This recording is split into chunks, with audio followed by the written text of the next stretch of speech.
जय माता दी। प्यारे भक्तजनों, आप सभी को नवरात्रि पर्व की ढेर सारी शुभकामनाएं।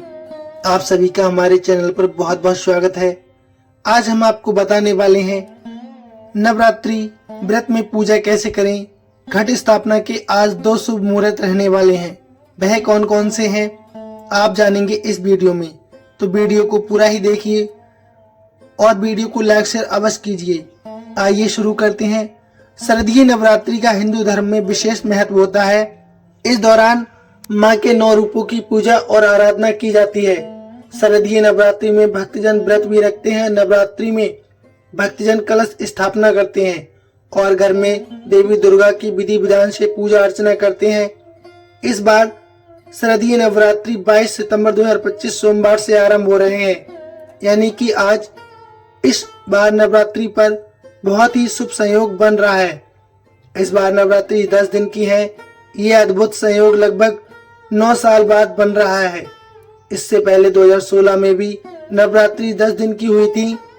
दरअसल इस बार चतुर्थी तिथि का मान 2 दिन रहेगा, इसलिए इस बार नवरात्र 10 दिन के होंगे। घट स्थापना के कौन कौन से मुहूर्त हैं आइए जानते हैं। एक सुबह 6:27 से 8:16 तक है। दूसरा मुहूर्त है 12:07 से लेकर 12:55 तक। आइए अब जानते हैं घट स्थापना विधि और सामग्री। नवरात्रि में घट स्थापना के लिए आपको सबसे पहले एक कलश लेना है, जिसे साफ पानी और गंगा जल से भरना है। कलश के अंदर थोड़ी मिट्टी, जौ के दाने, 5 आम या सूखे पत्ते और नारियल रखना है। इसके ऊपर लाल कपड़े में लपेटा नारियल रखकर मौली बांधे। कलश के चारों ओर फूल, अक्षत, हल्दी, लौंग, इलायची, सुपारी, कपूर और दीपक सजाएं। फिर घर के मुख्य स्थान पर चौकी पर कलश स्थापित करें और माता की मूर्ति उस पर रखें। नवरात्रि पूजा विधि। सबसे पहले सुबह स्नान करें। इसके बाद घर के पूजा स्थल की अच्छी तरह साफ और व्यवस्थित कर लें। गंगा जल का छिड़काव करें। पूजा स्थल की शुद्धि के बाद मां दुर्गा का अभिषेक करें। अभिषेक में गंगा जल, दूध, दही, शहद और जल का प्रयोग करें।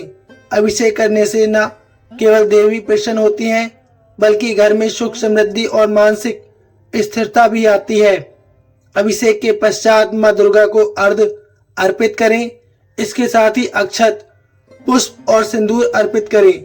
अक्षत को देवी के चरणों में डालना शुभ माना जाता है और ये लंबी आयु, स्वास्थ्य और समृद्धि का प्रतीक है। फूल अर्पित करने से वातावरण में सौंदर्य और शांति आती है, जबकि सिंदूर देवी की शक्ति और स्थायित्व का प्रतीक है। इसके बाद नवरात्रि के दौरान नवरात्रि कथा या देवी चालीसा का पाठ करें।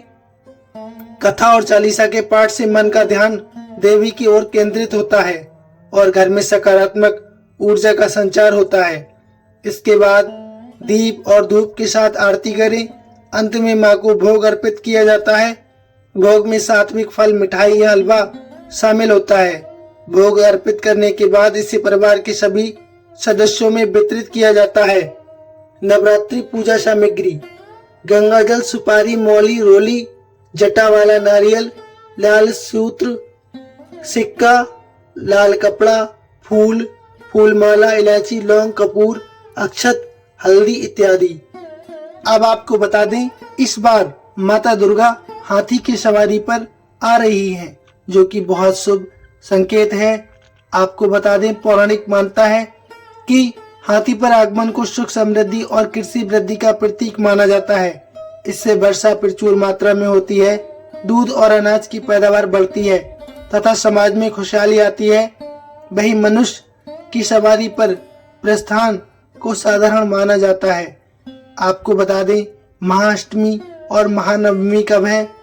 महाअष्टमी का व्रत 30 सितंबर को रखा जाएगा, जबकि महानवमी 1 अक्टूबर को होगी। इस दिन श्रद्धालु कन्या पूजन, अपराजिता पूजन, समी पूजन और हवन कर अनुष्ठानों की पूर्णता आहुति करेंगे। पारण कब करना है। जो श्रद्धालु केवल प्रतिपदा और अष्टमी का व्रत करते हैं, वे 1 अक्टूबर को पारण करेंगे, जबकि 9 दिनों का व्रत रखने वाले साधक 2 अक्टूबर को विजयदशमी के दिन व्रत का पारण करेंगे। 1 अक्टूबर को दोपहर 2:37 तक हवन किया जाएगा। इसके बाद अगले दिन 2 अक्टूबर को प्रातः 6:18 के बाद मां दुर्गा की प्रतिमाओं का विसर्जन किया जाएगा। इसी दिन विजयदशमी का मेला भी लगेगा। आपको जानकारी कैसी लगी प्लीज कमेंट में अवश्य बताइए। साथ ही अवश्य लिखिए कमेंट में जय माता दी। धन्यवाद।